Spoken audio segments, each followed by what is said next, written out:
Bienvenue, bienvenue, bienvenue à ce webinaire. Je suis très heureux de vous retrouver. Je suis très content que chacun de vous ait pu se dégager et prendre le soin de nous rejoindre pour que nous puissions ensemble vivre une heure d'échange, de partage. Et j'espère que chacun de nous en ressortira grandi, en ressortira enrichi. C'est un plaisir véritable pour moi de vous avoir ce dimanche 25 avril. Pour commencer, je voudrais que chacun de vous puisse me dire d'où est-ce qu'il est connecté. Ce serait bien de faire un petit coucou, comme certains commençaient par le faire dans le chat. Donc, n'hésitez pas à nous dire d'où est-ce que vous êtes connecté et à laisser un petit message. Ce serait très sympathique de votre part. Je vois déjà plusieurs personnes, c'est très intéressant. Oui, bonjour, bonjour, bonjour Madame Fall, bonjour Reno, bonjour Binta, bonjour Tamsir, bonjour Diallo, bonjour Kibré. Ah, c'est très intéressant. D'accord. D'où est-ce que vous êtes connecté? Ce serait intéressant de le savoir. Alors, pendant ce temps, je vais essayer de partager le live, de le diffuser.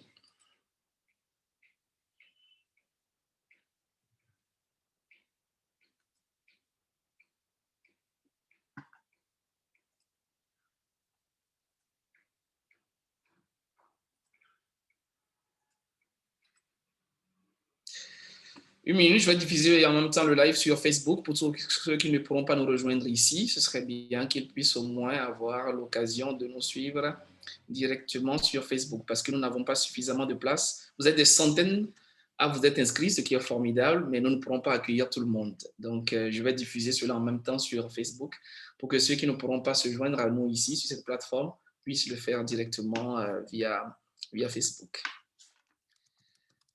Alors, très rapidement. Voilà. Donc, n'hésitez pas, si vous avez des personnes qui tentent de se connecter, qui tentent de nous rejoindre et qui n'y arrivent pas, ce serait bien de leur dire qu'elles peuvent nous suivre directement sur Facebook. Voilà, ce sera plus simple.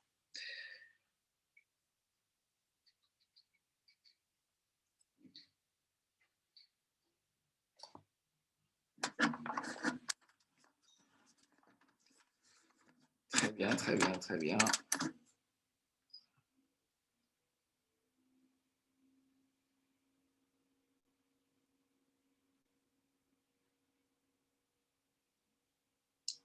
Très, très intéressant, très, très intéressant. Nous avons des gens qui sont connectés depuis Dakar, d'accord. Connectés depuis Dakar, oui. Depuis Ottawa, il y a Lydia Kanyana qui est connectée depuis Ottawa. Ok, salut, bonjour Lydia, merci d'être avec nous. On a Dominique qui est là depuis le Gabon, ok, très intéressant. Oui, Gladys Bessan, très intéressant depuis Dakar ici, nous sommes ensemble. Rabia qui est connectée depuis Casablanca. Ok, salut à tous les amis de Casablanca, l'île de la Réunion, Mayotte, d'accord, ok, super, intéressant. Laetitia de Brazzaville, ok. Mohamed Dahaba, mon cher Dahaba depuis Touba, ok, super. Evelyne depuis Bujumbura, Maxime depuis Paris.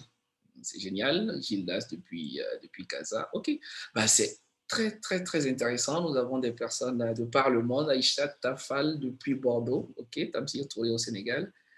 Saïd Abdou depuis Djibouti. D'accord, très bien. Lucien Gbagbo depuis Dakar. Jocelyne depuis le Rwanda, depuis ok, Kigali, c'est intéressant, c'est intéressant. Kwagou Nata depuis le Bénin, ouais. Alimata depuis la France. Renaud en Guinée-Bissau.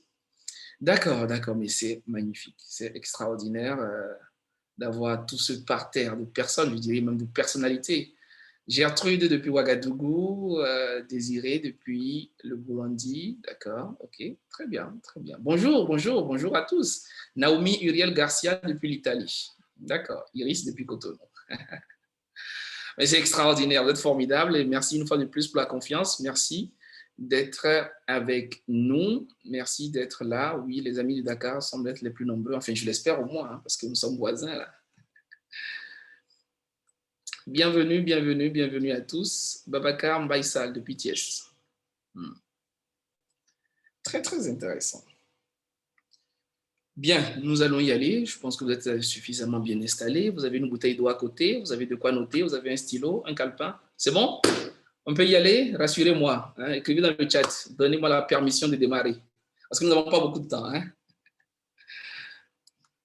Est-ce que je peux y aller? Est-ce qu'on peut commencer? Est-ce qu'on peut démarrer ensemble? Ah oui, on a Romaric depuis Lomé. Ok, d'accord. Let's go! On a hâte. D'accord, très bien, très bien, très bien. Bah oui, nous allons y aller, nous allons y aller.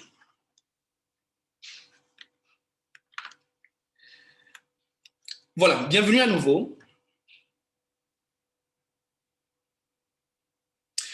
Chers amis, peut-être que comme moi, vous avez eu à un moment de votre existence à vous poser des questions. Peut-être que comme moi, vous avez eu à faire un certain nombre d'observations.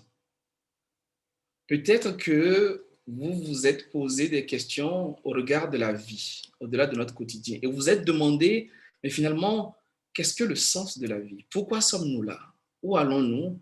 Et qu'est-ce que nous sommes venus accomplir? Qu'est-ce que nous sommes venus faire? Pourquoi devons-nous exister? Mais c'est quoi la vie en réalité?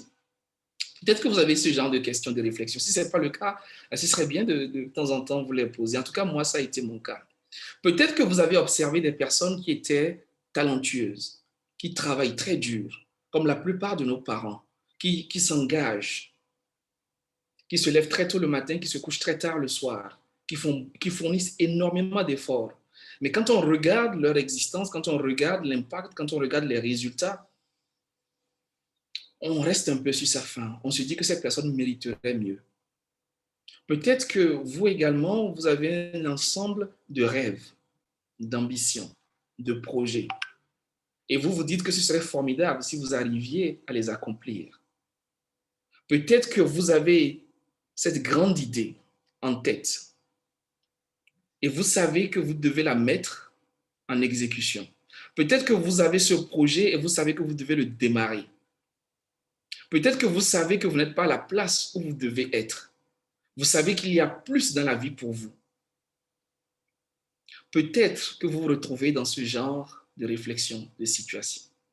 Alors, venez avec moi cet après-midi pour l'instant de quelques minutes et rêvons ensemble. Imaginons ce monde, imaginons cet écosystème, imaginons cet univers où chacun de nous a la capacité d'aller au bout de ses idées. Imaginons ce monde dans lequel vous et moi, nous pouvons être, faire et avoir ce que nous voulons. Imaginez que nous puissions réellement réaliser nos projets, réaliser ces rêves-là, réaliser ces ambitions que nous avons. Imaginons que nous puissions avoir plus de temps pour nos familles. Imaginons que nous puissions réellement donner le nécessaire pour nos familles, pour nos entreprises, pour nos sociétés, pour notre communauté, pour notre pays, et j'en passe. Ne serait-ce pas merveilleux? Je suis Gaius Yokossi, et j'imagine que plusieurs d'entre vous ont déjà eu l'occasion de participer à nos programmes. Je suis fondateur et manager du cabinet Baraka Gate. C'est un cabinet qui existe depuis 2016. Et ce cabinet, il est dédié à apporter des outils, des ressources pour permettre à chaque être humain de vivre la vie qu'il mérite. Nous croyons profondément que chaque personne est un être extraordinaire, que chaque personne est remplie de capacités, est remplie de potentiel. Nous pensons que chaque être humain est une bénédiction pour sa famille, pour son entreprise, pour son pays et pour toutes les personnes qu'il croiserait au cours de son existence. Voilà pourquoi nous nous sommes fait appeler Baraka Gate. Baraka qui est ce mot de la langue française, de la langue arabe, qui se retrouve également en Wolof, en Swahili et voilà, dans plein d'autres langues, et qui a la même signification, c'est-à-dire l'abondance, l'extraordinaire, la bénédiction, la grâce, la chance, si vous voulez, et tout ce qui va avec. Et nous ne voulons pas attendre la chance, nous voulons être ces personnes-là qui provoquent leur chance. Nous voulons être ces personnes-là qui sautent sur leur chance, qui fabriquent leur chance et ensuite qui l'exploitent. Donc, nous avons sorti la formule de la baraka, la formule pour entrer dans sa baraka, la formule pour arrêter de subir la vie, mais pour devenir un acteur de la vie à tout point de vue. Et c'est ce que nous faisons. Donc, je suis heureux de pouvoir partager avec vous quelques éléments à ce sujet-là. Ce qui va se faire, c'est que nous aurons un peu moins d'une heure, puisque nous avons commencé il y a quelques minutes déjà, d'échange. Donc, dans un premier temps, je vais partager avec vous quelques points. Je vais aborder quelques points très rapidement et ensuite, nous pourrons avoir des échanges. Donc, vous pourrez poser des questions. Vous pouvez déjà d'ailleurs commencer. Vous avez le chat, mais vous avez aussi une partie pour poser des questions en bas. Donc, vous pouvez cliquer dessus, questions et réponses. Et là, vous mettez vos questions et nous allons y apporter des réponses dans un deuxième temps. Et à la fin de la session, je partagerai avec vous quelques informations utiles et nous avons un cadeau que nous avons prévu pour vous, puisque voilà, vous êtes nos amis, c'est la famille. Donc, on fait un petit cadeau à la fin, mais ne le manquez surtout pas. Alors, avant d'aller plus loin, je voudrais vous partager mon expérience. Je voudrais vous dire un peu plus sur un pan de ma vie. J'ai étudié, comme beaucoup d'entre vous, à l'université, une filière. Voilà. Après le bac, il fallait choisir une filière. Donc, moi, j'ai choisi l'informatique. D'ailleurs, j'ai du mal à retrouver pourquoi j'ai choisi l'informatique. C'est vrai que je suis passionné de multimédia, je suis passionné de créativité, d'innovation et de tout cela. Et dans le temps, quand j'ai eu mon baccalauréat, c'était plutôt la période où on parlait des NTIC, des nouvelles technologies et tout ce qui va avec. Donc, j'imagine que tout ça a fait que je me suis retrouvé en informatique. C'était sympathique, ça sonnait bien pour moi. Et puis voilà, donc j'ai fait un cursus. J'ai fait d'abord une licence en informatique, ensuite j'ai poursuivi et j'ai finalisé un diplôme d'ingénierie de master en informatique. À la fin de cela, j'ai commencé par travailler dans des structures, ci et là, et en 2012, j'ai pu intégrer un groupe bancaire. Un groupe bancaire, j'étais encore à Cotonou, au Bénin, où j'ai été recruté. J'ai commencé par travailler. C'était très intéressant. Ça faisait partie de mes rêves à l'époque, de travailler dans une banque. Et là, je n'étais pas seulement dans une banque, j'étais dans un groupe bancaire. Donc, pour moi, c'était intéressant. C'était super. J'ai commencé par voyager, j'ai commencé par conduire des projets, j'ai commencé par assister. C'était génial. 2 ans plus tard, en 2014, dans cette entité, on m'a proposé d'aller à l'international et de tenter une expérience à l'international. Donc, pour moi, c'était génial. Il y avait des conditions plus ou moins intéressantes, mais moi, l'aventure, le voyage, la découverte, la curiosité, ça fait que oui, ok, j'ai dit bien, ouais, tout de suite, on y va. Et c'est comme ça qu'en 2014, je me retrouve à Dakar, au Sénégal, et j'y arrive. En 2014, je m'installe, je commence par travailler et tout se passe très bien. Et moi, j'ai pu avoir des collègues formidables, j'ai pu avoir un écosystème très intéressant où je me développais, j'évoluais. Nous faisions des projets qui étaient à forte valeur ajoutée et je pense qu'on résolvait quand même un certain nombre de problèmes. Jusqu'à ce fameux jour du 28 mai 2016. 28 mai 2016, où je me réveille et je me rends compte que j'ai 30 ans. J'ai 30 ans. J'ai 30 ans ce jour-là. Et là, je ne sais pas ce qui se passe, mais pour moi, c'est vraiment un grand tournant parce que là, je me pose un certain nombre de questions. C'est vrai que les questions, j'avais commencé déjà par me les poser depuis un certain moment, mais ce jour, de manière spécifique, elles se sont imposées davantage. C'était le jour de mon 30e anniversaire et pour moi, ça marquait un grand tournant dans ma vie. Donc ce jour-là, je me suis regardé dans le miroir et je me suis posé des questions. Qu'est-ce que tu fais de ta vie? C'est bon? Tu travailles en banque?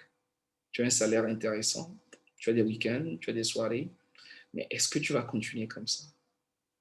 Est-ce que c'est comme ça que tu veux finir ta vie? Est-ce que c'est réellement la vie que tu souhaites vivre?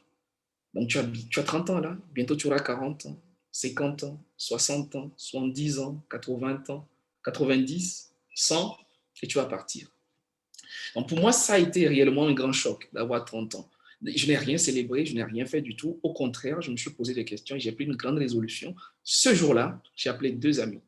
2 amis. Il y a une qui m'a aidé à avoir un logo. Il y a une autre qui m'a aidé à faire les démarches. Et c'est comme ça que j'ai décidé de créer mon entreprise, de créer mon cabinet et de commencer par orienter mes projets.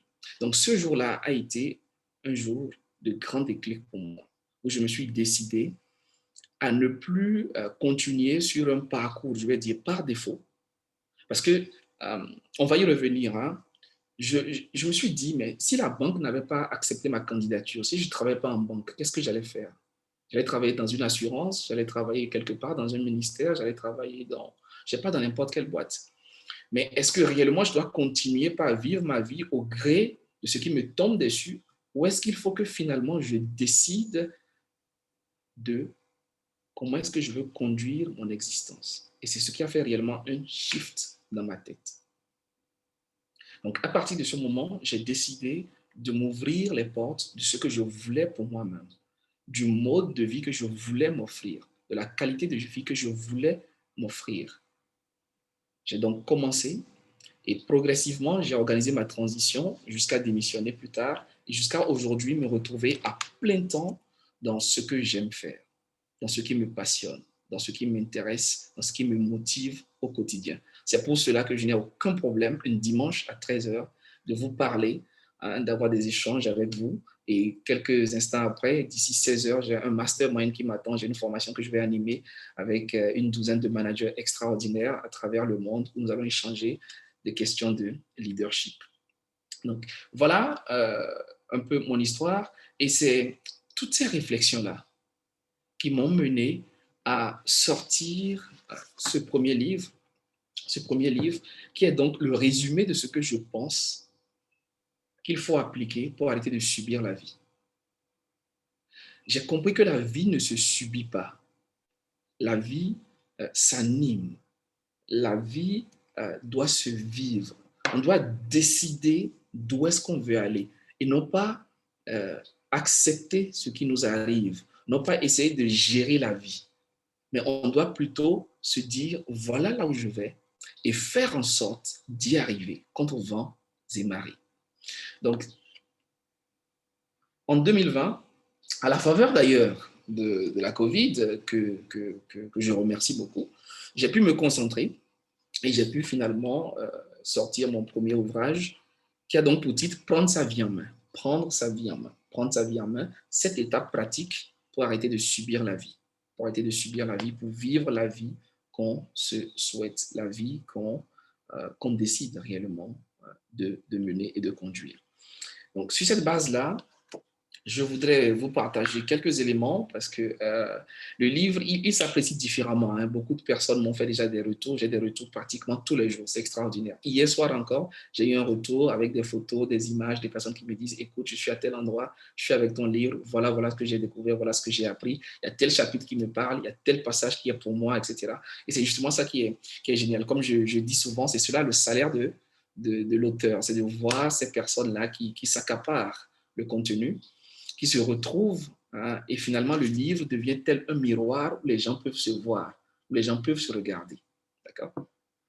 Et quand je parle de miroir, cela m'évoque une autre histoire et je vais vous la partager. Pour ceux qui ont vu un peu Le Roi Lion, c'est cette histoire-là, cette fable-là qui a été un peu interprétée. C'est l'histoire d'un jeune lionceau qui dans la forêt se promène, s'écarte un peu de la famille et qui finit par se perdre. Donc le jeune lionceau se perd. Il tourne, il va, il avance et il ne retrouve plus sa famille. Un jour, 2 jours, 3 jours, il est affamé, il est fatigué, il est amaigri, il est apeuré, et il est dans la forêt, il n'a plus de repères. Et ce jeune lionceau finit par être retrouvé par, une famille, enfin un troupeau de moutons. Et dans ce troupeau de moutons, qui d'abord a peur, mais qui se rend compte que c'est un petit lionceau tout seul et qui n'a aucune force, il y a la mère, il y a une des mères, des mamans moutons si vous voulez, qui décide d'aider le jeune lionceau et qui l'adopte, qu'il prend avec elle. Et qui va donc lui donner à manger, qui va le nourrir, qui va le garder et qui va s'en occuper. Et au fil de l'existence, au fil des jours, au fil des mois, au fil des semaines, au fil des années, le jeune lionceau va grandir. Il a bientôt une crinière, il a une longue queue, mais il se comporte comme un mouton. Il bêle, au lieu de rugir, il mange de l'herbe, il boit de l'eau.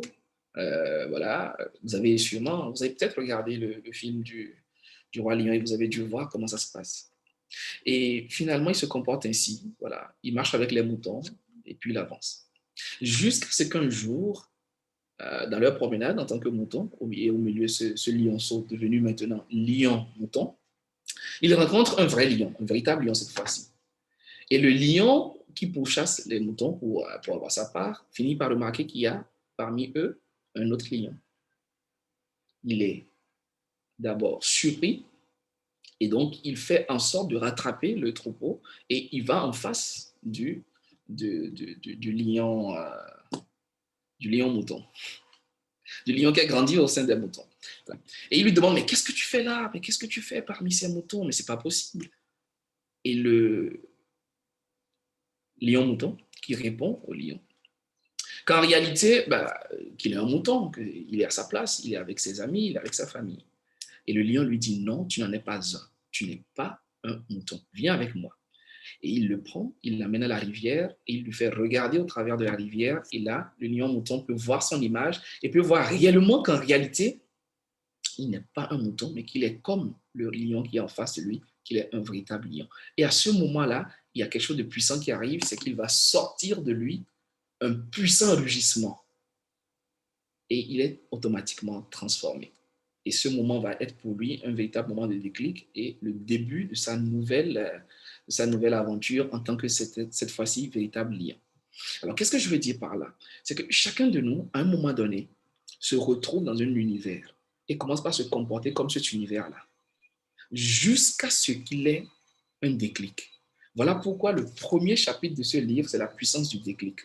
Tant que vous n'avez pas le déclic, vous vivrez toujours en mouton, en griffe, excusez-moi de la comparaison, alors qu'en réalité, vous êtes un lion. Tant que vous n'aurez pas eu ce déclic-là, vous allez toujours vous comporter en poule, en coq, en poussin, alors qu'en réalité, vous êtes un aigle qui peut voler très haut dans le ciel. Donc, ce n'est pas mauvais, en réalité, d'avoir un certain environnement, mais il y a urgence à finir par se rendre compte qu'on peut aller plus loin, qu'on peut évoluer davantage, qu'il y a d'autres aspects, qu'il y a d'autres univers qu'on peut découvrir et dont on peut s'enrichir, qu'il y a quelque chose de plus important derrière. Voilà pourquoi la première étape pour pouvoir prendre sa vie en main, c'est d'avoir un déclic. C'est qu'il y a forcément un moment où vous devez réaliser que votre vie a besoin de plus. Il y a un moment où vous devez vous poser un certain nombre de questions et décider d'aller plus loin. Il y a cet auteur qui a dit que vous n'avez pas de futur tant que vous êtes satisfait de votre présent. Ça, c'est la base.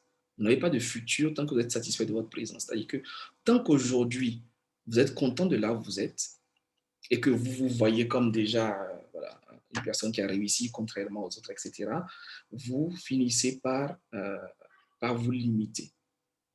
Voilà pourquoi, au début de l'ouvrage, je commence par 3 questions que je trouve très importantes, très puissantes. Je commence par 3 questions essentielles. Qui êtes-vous? D'où venez-vous? Et où allez-vous? Voilà. Pour moi, si vous vous posez ces 3 questions-là, vous avez fait un énorme pas. Si vous répondez à ces 3 questions, honnêtement, vous avez fait un énorme pas. Qui êtes-vous? D'où venez-vous? Et où allez-vous dans la vie? D'abord, ça commence par qui êtes-vous? Pour moi, c'est déjà ça, c'est bon. Si vous avez cette question, si vous avez ces réponses-là, c'est excellent. Et là, je ne parle pas de votre prénom, je ne parle pas de votre nom de famille. Je ne parle pas de votre nationalité. Je ne parle pas de votre taille, je ne parle pas de votre forme, je ne parle pas de la couleur de votre peau, je ne parle pas de votre poids, je ne parle pas de votre travail non plus, je ne parle pas de votre profession. Je demande qui vous êtes. Comment est-ce que vous vous voyez? Qu'est-ce qu'il y a à l'intérieur de vous? Parce que généralement, quand on dit qui est-ce que vous êtes, les gens vont parler de tout ce qu'il y a à l'extérieur d'eux. Ils vont parler de je suis une femme, je suis un homme, je suis gros, je suis mince, je suis teint clair, je suis béninois, je suis togolais, je suis gabonais, je suis haïtien, je suis voilà, tout ce que vous voulez, je suis kenyan. Les gens vont dire je suis directeur, je suis, je sais pas moi, je suis comptable, je suis informaticien, je suis chef de projet, je suis voilà. Donc les gens vont citer tout ce qu'il y a. Ça c'est bien, mais ça c'est pas vous. Ça c'est votre profession, c'est votre travail, c'est votre nationalité. Mais il y a un vous qui a ça. Donc c'est vous qui êtes originaire de. C'est vous qui travaillez à. C'est vous qui êtes de. Voilà. Donc ça c'est assez particulier. Donc la question c'est plutôt qui est-ce que vous êtes réellement? Est-ce que ça vous le savez? Comment est-ce que vous vous considérez? Si on était dans le règne animal, comment est-ce que vous définiriez? Est-ce que vous seriez, je ne sais pas moi, un chat, un chien, un serpent, je ne sais pas moi, une gentille poule? Ou est-ce que vous seriez plutôt, voilà, ce Black Panther là? Est-ce que vous seriez ce lion là, cette lionne, cette Amazone? Est-ce que vous seriez ce aigle là? Qui est-ce que vous êtes réellement? Qu'est-ce qu'il y a à l'intérieur de vous? Comment est-ce que vous vous voyez? Comment est-ce que vous vous positionnez aujourd'hui? Ça, c'est très important. Tant que vous n'arrivez pas à vous définir, vous ne pourrez pas aller plus loin. Tant que vous allez vous voir toujours comme une personne d'un certain, voilà. Tant que vous allez vous enfermer, vous ne pourrez pas aller davantage loin. Donc, dans la puissance du déclic, le premier aspect que j'ai mentionné dans cet ouvrage, c'est les pensées limitantes. Voilà. Je ne sais pas si vous avez votre livre.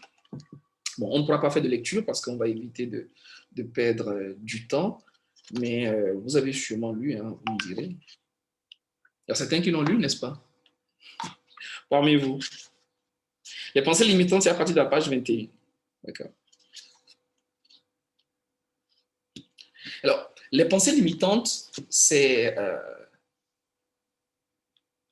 je dirais que c'est le plus grand piège dans lequel les gens sont pris, les pensées limitantes. Parce que tout part de notre cerveau, tout part de notre attitude, tout part de notre mindset, tout part de notre esprit. Et tout ce qu'on n'a pas pu concevoir dans son esprit, on ne peut pas le réaliser. On ne peut même pas y croire, on ne peut même pas y travailler. C'est que si déjà dans mon esprit, je suis limité, c'est clair que je ne vais pas aller plus loin que ce que j'ai pu concevoir. Et ce que je dis souvent qui est très intéressant et je vous invite à y réfléchir, c'est qu'aujourd'hui, là où vous êtes, pendant des années, ça a été votre rêve. Là où vous êtes aujourd'hui, il n'y a rien à faire, ce n'est pas un miracle. Là où vous êtes aujourd'hui, pendant des années, ça a été votre rêve. Vous avez prié pour ça, vous avez travaillé pour ça, vous avez conçu ceci, vous avez imaginé cela, vous êtes battu pour ça. Vous avez sué, vous avez transpiré, vous avez investi pour être là où vous êtes. N'est-ce pas? J'en suis sûr. Le piège, c'est que vous n'avez pas de niveau supérieur. La plupart des gens n'ont pas d'autre niveau. Donc, ils sont là où ils sont parce que justement, leurs pensées, leurs objectifs, leurs rêves sont atteints. Il n'y a pas de niveau après. Pourquoi? Parce qu'une fois de plus, notre environnement nous a façonnés. On nous a fait comprendre que le plus important, c'était d'aller à l'école, c'est d'avoir un diplôme, ensuite d'avoir un travail. Après le travail, il faut se marier. Après le mariage, il faut avoir des enfants. Après les enfants, il faut avoir une voiture. Et puis, bon, voilà, si vous réussissez à vous en sortir, vous construisez une maison quelque part. Et maintenant, vous commencez par économiser pour que les enfants aillent à leur tour à l'université. C'est tout. Point très. On nous a enfermés dans ce système-là et c'est ce qu'on se répète tout le temps, c'est ce qu'on est en train de perpétuer à longueur de temps. Et pourtant, la différenciation entre les animaux et nous, c'est que nous, nous pouvons réfléchir. Nous pouvons décider. Nous pouvons choisir. Nous pouvons conduire notre existence. Et c'est ce que nous devrions faire. Malheureusement, nous ne pensons pas. Les gens pensent qu'ils pensent, mais les gens ne pensent pas. Les gens pensent qu'ils réfléchissent, mais ils ne réfléchissent pas. Les gens ne s'asseyent pas, les gens ne font pas une pause dans leur vie pour se poser des questions. Et aujourd'hui, s'il y a quelque chose que je voudrais que vous puissiez faire, rien que sortir de ce webinaire-là, c'est vous asseoir et de réfléchir à votre vie, à votre existence, à vos projets. Non pas pour vous en vouloir, non pas pour remarcher le passé, pas du tout, mais pour vous poser un certain nombre de questions intéressantes. Et si vous voulez ces questions-là, je vous invite à ouvrir cet ouvrage, il y en a énormément. Il est impossible de finir cet ouvrage-là sans se remettre en cause. Il est impossible de le lire sans faire travailler votre esprit parce que je partage mon expérience. Ce que j'ai pu voir, ce que j'ai pu découvrir, ce que j'ai pu faire, ce que j'ai pu vivre, ce que j'ai pu noter au cours des nombreuses formations, des nombreux ateliers, des personnes que j'ai rencontrées de par le monde, des personnes que nous avons formées, qui ont partagé leur expérience. Et nous savons ce qui marche, nous savons ce qui fonctionne. Et je sais quel est le problème des gens aujourd'hui. Voilà pourquoi nous l'adressons de manière spécifique et de manière spéciale. Donc, le premier élément, ce sont les pensées limitantes. Il y a un auteur qui a dit que la plupart des gens sont morts à 30 ans, mais ils sont enterrés à 70 ans. Les gens sont morts à 30 ans. À 30 ans, ils ne sont plus là. Ils n'ont plus de rêve, ils n'ont plus d'ambition, ils n'ont plus rien du tout. Leur seule ambition maintenant, c'est les enfants. Leur seule ambition, c'est s'occuper du mari. Leur seule ambition, c'est ramener de l'argent à la maison. Leur seule ambition, c'est s'occuper de leurs parents. Leur seule ambition, c'est X. Mais eux-mêmes, en termes de qui je deviens, quelle est la personne que je suis en train de me bâtir? Comment est-ce que je suis en train de me construire? Qui est-ce que je serai demain? Ce n'est pas évident. Les gens peuvent difficilement vous dire quelles sont leurs projections dans 3 ans, dans 5 ans, dans 10 ans, dans 15 ans, dans 20 ans. Mais quand on était tous enfants, on l'avait. On pouvait vous dire, quand je serai grand, je serai. Quand je serai grand, je vais être. Quand je serai ici, je vais être. Mais aujourd'hui, on n'en a plus. Aujourd'hui, il n'y a plus de dans 5 ans, dans 10 ans, dans 15 ans. Aujourd'hui, ça devient bon, on verra. Bon, c'est le travail, tu sais, c'est pas facile, c'est pas évident. Bon, vous savez, vous connaissez toutes ces contraintes, toutes ces jérémiades au quotidien. Donc, les pensées limitantes, c'est vraiment le plus grand fléau. C'est vraiment le plus grand fléau. Et il faut reconnaître ces pensées limitantes et les traiter. Il faut reconnaître ce qui nous enferme. Quelle est la boîte dans laquelle on s'est enfermé? Parce que généralement, on s'enferme. Ce n'est pas les gens qui nous enferment. Les gens nous donnent leur point de vue. Les gens nous donnent leur lecture du monde. C'est comme si quelqu'un nous prêtait ses lunettes et moi, j'accepte de les porter à la place des miennes. Donc, à un moment donné, il faut se défaire de ce que les gens disent et choisir la posture qu'on veut adopter. C'est très important de revisiter les pensées limitantes. Ensuite, il y a un autre piège qui également est celui dans lequel on s'enferme, c'est le statut envié. C'est le deuxième point. Parfois, on arrive à un certain niveau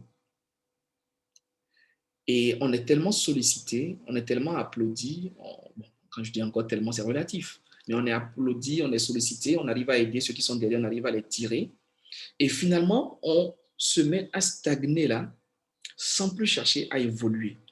Donc, parce qu'on travaille dans telle entreprise, parce qu'on a tel poste, parce qu'on a tel niveau de revenu, parce qu'on est payé à tel montant, parce qu'on arrive à faire ci au village, à la maison, en famille, finalement, on s'oublie soi-même et on ne fait que gérer. On ne fait que courir ici, courir là-bas, éteindre des feux. On devient un sapeur-pompier. Plutôt que d'être ce monsieur-là qui continue pas à évoluer, plutôt que d'être cette dame, cette personne qui continue pas à aller plus loin et en inspirer d'autres. Voilà. Donc, on finit par se comparer à ceux qui sont en bas, plutôt que de continuer par être inspiré et continuer par se développer pour continuer par grandir.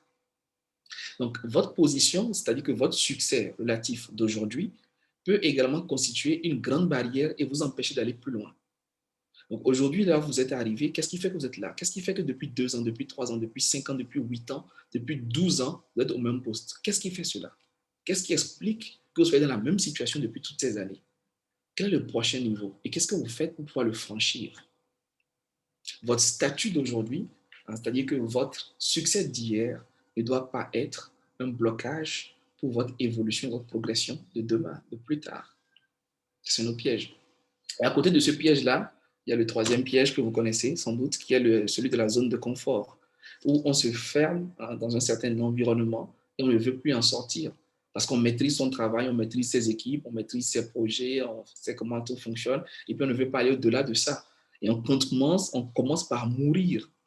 Du moment où vous n'avez plus de challenge, vous n'avez plus de défis, vous ne sortez plus de votre zone de confort, vous ne vivez plus, vous mourrez peu à peu. Vos cellules ne se développent plus, vous ne réfléchissez pas, vous n'allez pas au-delà de ce que vous faites au quotidien. Du coup, en réalité, il n'y a plus rien de stimulant dans votre existence. Vous devenez un peu comme un robot. La plupart des gens sont des robots sur Terre.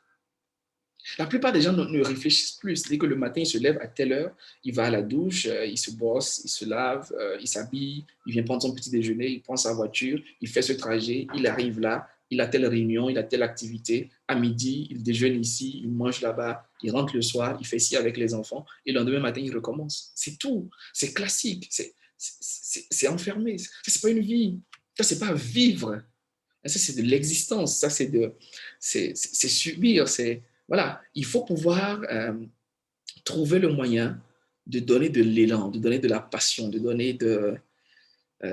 colorer votre vie, de ne pas la vivre en blanc-noir. Ne soyez pas un robot, mais soyez une personne qui change, qui bouge, et changer, c'est changer dans les petites choses. Hein. C'est comme je le dis dans l'ouvrage, c'est changer parfois de tout petits comportements. C'est changer votre coiffure, c'est changer votre coiffeuse, c'est changer le chemin par lequel vous allez au bureau, c'est changer ce que vous mangez à midi, ce que vous mangez le soir à la maison, c'est changer ne serait-ce que la position sur laquelle quand vous êtes à la table à manger. Ça fait 5 ans que vous avez la même chaise. Qu'est-ce qui vous empêche de changer là où vous asseyez pour manger? Qu'est-ce qui vous empêche de changer, je ne sais pas moi, la position des meubles chez vous, dans votre bureau, alors à la maison, dans votre séjour? Qu'est-ce qui vous empêche de changer la couleur du mur? Et moi, j'en parlais avec un ami une fois qu'il l'a fait. Le week-end, il a acheté des pots de peinture et puis avec sa femme et ses enfants, ils ont peint la maison. C'est tout. Et c'était bizarre, mais après, il y a certains qui arrivaient qui trouvaient que c'était de l'art, que c'était intéressant, que c'était beau. Ils ont gardé ça comme ça. Ils ont appelé un autre peintre qui est venu pour fermer les parties qu'eux ne pouvaient pas atteindre en haut. Hein, ils ont encadré. Et puis, mais tout ce qu'ils avaient fait, comment est-ce que les enfants avaient peint, tout ce qui était bizarre et tout ça, ils ont laissé ça comme ça. C'est devenu de la créativité, c'est devenu de l'innovation. Ils ont aimé et puis ils ont gardé. Changez la position de votre lit, changez, je ne sais pas moi, mais changez quelque chose. On ne peut pas être en mode robot tout le temps parce que ça aussi, ça inhibe notre capacité à aller plus loin. À changer la façon de s'habiller, ben voilà, par exemple, changer quelque chose. Changer quelque chose. Parce que la zone de confort, c'est vraiment un cimetière. C'est vraiment un cimetière. On n'est pas né pour être confortable. On est né pour tout le temps être challengé. La, le lieu le plus sûr pour un bateau, c'est lorsqu'il est entré en gare, c'est lorsqu'il est rentré au port, c'est lorsqu'il est là, sur le quai, qu'il est garé. C'est le lieu le plus sûr pour un bateau. Mais le bateau n'est pas fait pour ça. La seule utilité du bateau, c'est lorsqu'il est en mer, c'est lorsqu'il affronte l'eau, c'est lorsqu'il est en train de porter des charges, c'est lorsqu'il est en train de rendre service. C'est la même chose pour vous et moi. On n'a pas été créé pour être quelque part et que tout se passe bien. On a été créé pour être là. On est venu pour résoudre des problèmes, pour aller plus loin, pour se challenger, pour réfléchir, pour apporter des solutions, pour contribuer, pour impacter. C'est pour cela que nous sommes là. Donc, on ne doit pas tout le temps être en train de chercher à se reposer, à dormir, à, à ne pas y aller, à ne pas oser, à ne pas essayer. Non, là où on est utile, c'est quand on essaie. C'est quand on est en train de tenter, c'est quand on est en train d'essayer, d'y aller, d'oser. C'est à ce moment-là qu'on est utile. Et pas quand tout fonctionne, quand on a les bras croisés, quand on dort, quand... Non. Donc, il faut sortir de sa zone de confort. Il y a la zone de confort. Juste autour de la zone de confort se trouve la zone de peur. Donc, c'est normal qu'on ait peur. Je comprends pourquoi la plupart des gens ne l'aiment pas. C'est parce que euh, on va au-delà de ce qu'on connaissait. Donc, quelque part, il y a un inconnu qu'on va braver. Donc, oui, ça nous fait peur. Mais la bonne nouvelle, c'est que la peur peut se traiter avec la croissance, avec l'apprentissage, avec la découverte. Quand on va rencontrer des mentors, quand on va avoir des personnes qui vont nous parler, qui vont nous conseiller, quand on va lire, quand on va découvrir, ça permet d'atténuer sa peur. Mais la véritable solution à la peur, les amis, il n'y en a qu'une seule. Il n'y en a qu'une seule. La seule solution à la peur, c'est l'action. Le seul remède connu à la peur, c'est l'action. Il n'y en a pas d'autre. Hein? J'ai rencontré beaucoup de docteurs, beaucoup de médecins, mais ils n'ont pas encore trouvé le vaccin. Ils n'ont pas encore trouvé la plaquette de médicaments. Et ça m'étonnerait qu'ils la trouvent contre la peur. Le seul remède connu contre la peur, c'est l'action. Il faut oser, il faut agir, il faut défier ses peurs, il faut faire face à ses peurs.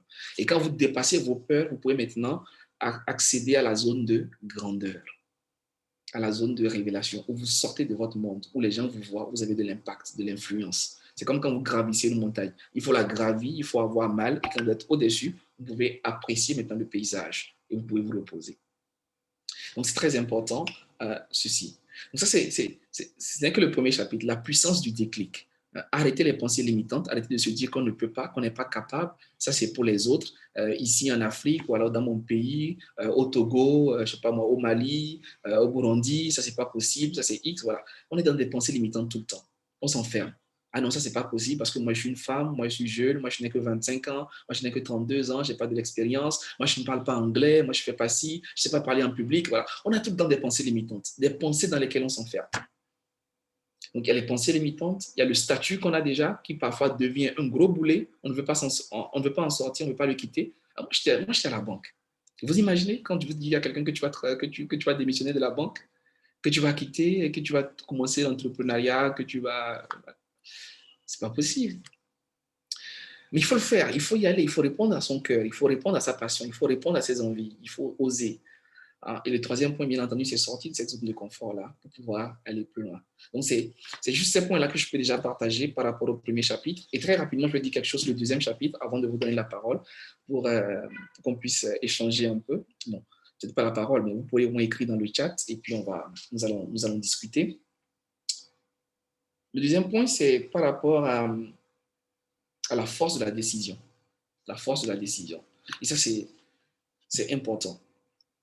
Ce que nous devons comprendre et ce que j'aimerais que chacun de nous ait à l'esprit, c'est ceci. C'est qu'en réalité, la vie que nous menons aujourd'hui est la somme des choix de notre passé.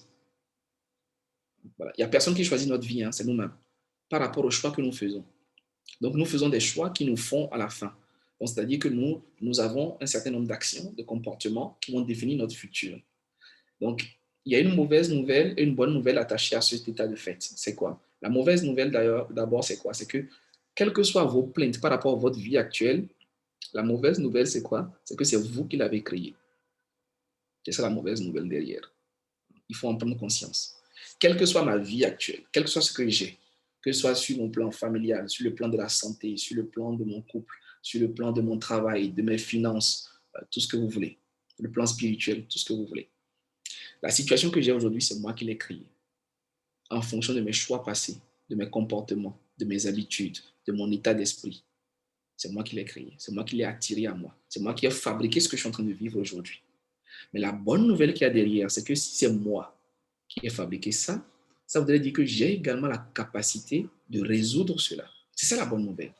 C'est que si c'est moi qui ai géré tout ceci, si c'est moi qui ai préparé cette sauce-là, je peux préparer une sauce plus délicieuse. Je peux l'assaisonner autrement pour avoir un autre goût. Pourquoi c'est important de comprendre ceci? Parce que la plupart du temps, nous accusons les gens. On accuse son patron, on accuse ses parents, on accuse son pays, on accuse la politique, on accuse la corruption, on accuse la France, la colonisation, la Belgique pour certains, on accuse quoi d'autre?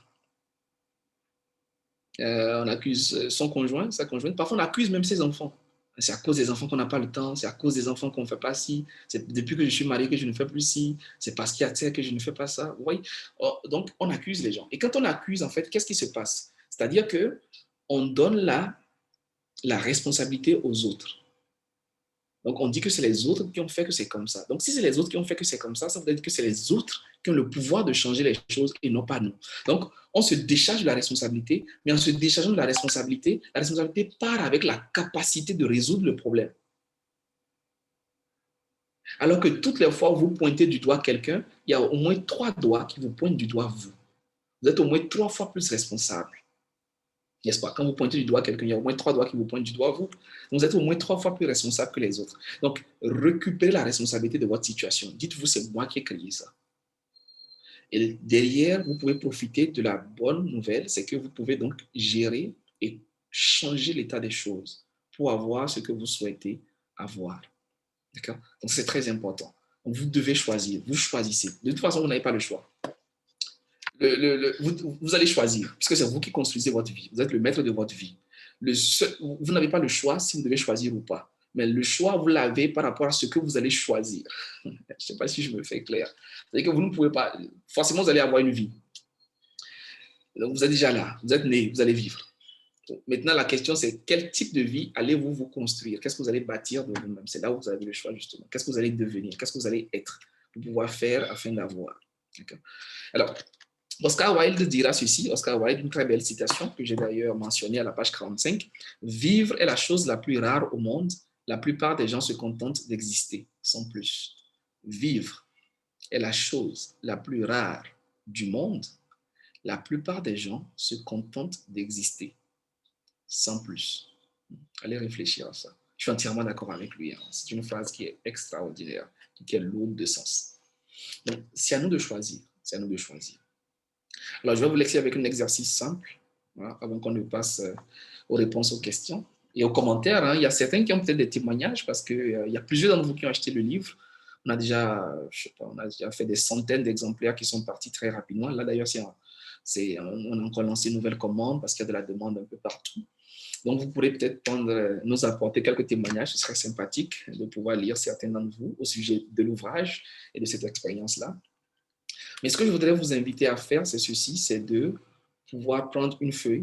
Vous pouvez le faire tout de suite, hein, là, si vous voulez. Vous prenez une feuille vide, vous tournez votre calepin, vous prenez votre stylo, votre crayon, et vous vous dites, vous allez faire ce qu'on appelle l'exercice de la vie idéale. La vie idéale, c'est quoi? C'est-à-dire, si vous deviez recommencer tout à zéro, si vous pouvez vous offrir ce que vous voulez dans la vie, si vous pouvez réellement choisir quel type de vie est-ce que vous voudriez vivre? Qu'est-ce que vous voudrez pour vous-même? Qu'est-ce que vous voudriez être? Quel type de personne est-ce que vous voudriez être? Qu'est-ce que vous voudriez faire, avoir, obtenir, réaliser pour votre famille, pour les gens qui comptent pour vous? Qu'est-ce qui est important pour vous dans la vie? Rédigez votre vie idéale. Dans le livre, vous l'avez cet exercice-là à la page 61. D'accord? Il y a cette page-là, on vous explique comment est-ce qu'il faut le faire. Alors, essayez l'exercice et vous verrez. Parce que le plus important quand vous faites cet exercice-là, c'est de ne pas vous poser la question comment. Le comment, c'est après, ça viendra. Mais la plupart des gens commencent par le comment. La plupart des gens se disent, OK, moi, je n'ai que ça dans mon compte, qu'est-ce que je peux faire avec? Alors, moi, je n'ai que tel niveau universitaire, du coup, qu'est-ce que je peux atteindre dans la vie? Moi, je ne comprends pas telle langue, du coup, qu'est-ce que je peux me permettre de faire? C'est pas comme ça qu'il faut réfléchir. Il faut plutôt réfléchir à qu'est-ce que je veux être? Quel genre de personne est-ce que je veux être? Et sur la base de la personne que je veux être, sur la base de là où je veux aboutir dans la vie, je vais justement me demander comment est-ce que je fais en partant de là où je suis pour arriver. Parce que quand on commence par le comment, on ferme la porte à beaucoup de possibilités qu'on aurait pu embrasser. Donc, pas, le passé ne détermine pas le futur. Ce n'est pas parce que j'ai commencé quelque part que je dois finir là. La preuve, c'est que moi, je suis ici et j'ai un background de chef de projet, j'ai un background d'informaticien, etc., etc., etc. D'accord? Donc, réfléchissez à ce que vous voulez avoir, mais ne laissez pas justement votre situation actuelle ou alors certains éléments être des blocages à ce que vous pourriez atteindre parce qu'il n'y a pas de limite. Il n'y a pas de limite à ce que vous pouvez être, il n'y a pas de limite à ce que vous pourrez faire, il n'y a pas de limite à ce que vous pourriez avoir de la vie. Voilà, donc quelques éléments en résumé, dans un premier temps que je voudrais partager avec vous au travers de cette tribune qui m'est offerte. Et du coup, je vais donc répondre à quelques-unes de vos questions ou alors prendre quelques commentaires, quelques témoignages s'il y en a. Donc, n'hésitez pas, vous pouvez poser vos questions à présent et puis on pourra y répondre. Donc, écrivez-moi, hein, dites-moi quelque chose, montez-moi qu'on est ensemble. C'est vrai qu'il y a certains qui posent déjà des questions, mais j'aimerais quand même lire la plupart des gens. Vous en êtes où? Ça va? On est ensemble? J'ai parlé tout seul là. Je n'ai pas été gentil. Hein.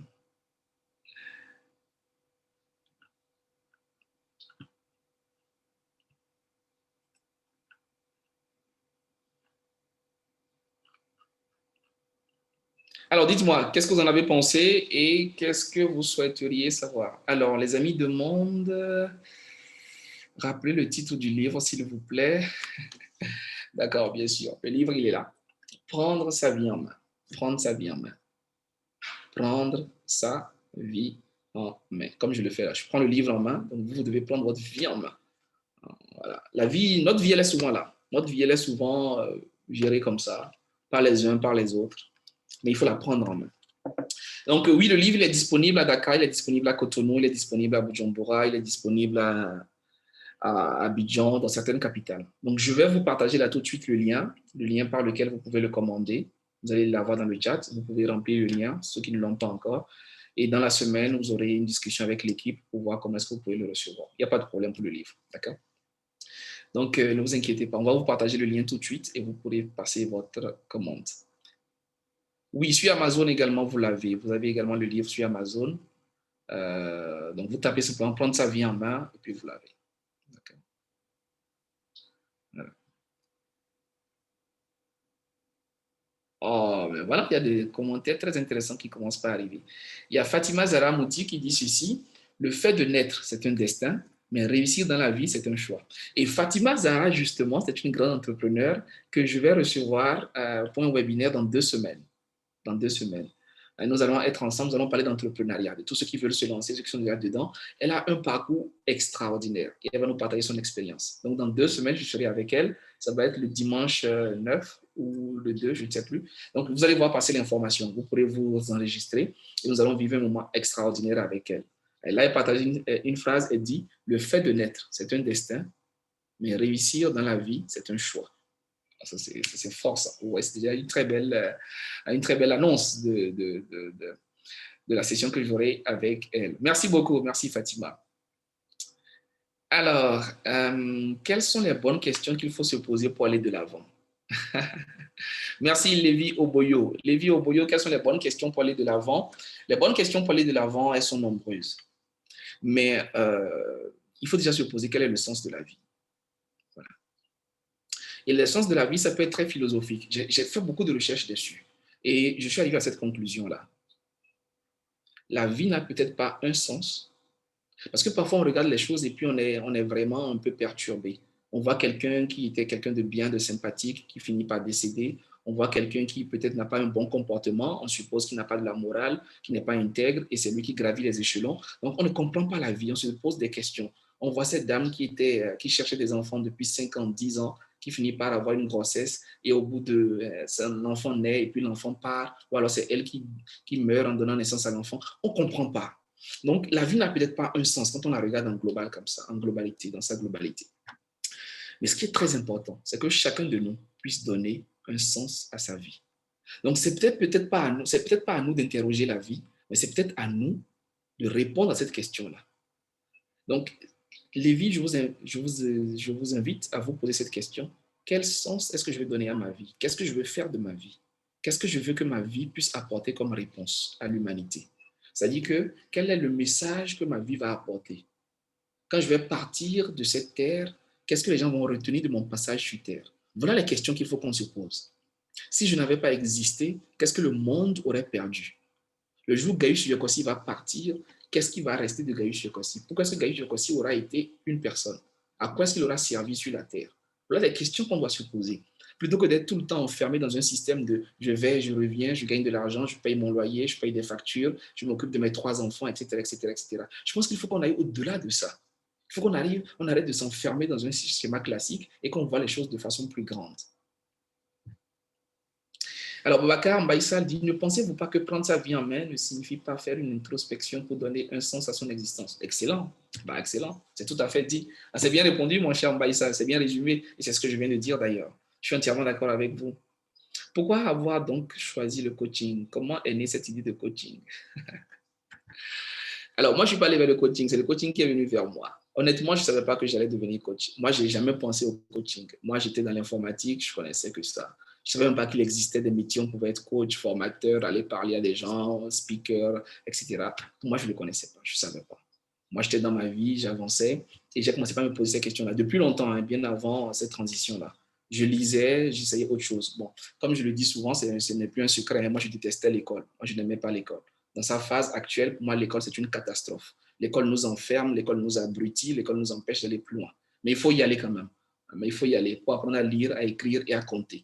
Mais l'école s'éloigne de ce que l'école devait faire. L'école devait nous apprendre cette capacité de créativité, cette capacité d'analyse, cette capacité de projection, cette capacité d'aller plus loin. Mais à l'école, on nous apprend à bûcher des choses et à venir réciter. On nous apprend à délivrer des choses. Mais on ne nous apprend pas à imaginer, à créer, à voler, à avoir confiance en nous, à prendre la parole, à s'affirmer. Et moi, je trouve que c'est malheureux.